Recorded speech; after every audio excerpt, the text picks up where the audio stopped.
आपण समस्ते जानिचंती जे किछि दिन तळे माननीय बिजू जनता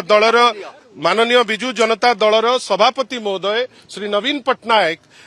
डिसिप्लिनरी एक्शन नेले सनातन महाकूट एवं श्री अरविंद महापात्र विरुद्ध रे आपण निजे जानिचंती जे दल विरुद्ध रे चक्रांत करी ए दुई जन नेता तांकु सस्पेंड करा जायछि करप्ट प्रैक्टिसेस एवं जेहेतु से माने ट्रेटर तांको विरुद्ध रे एक्शन निया जायछि। आज पाटकुरावासी आसुचंती जो माने दल को भल पांती जो माने नवीन बाबू को भल पांती जो माने ओडिशा को भल पांती सी आज आसुचंती सी एठी माननीय सभापति संगे भेटिबे तांको संगे इंटरैक्ट करिवे तापरे आसिकरी आपन संगे वार्तालाप करिवे। कोन आलोचना को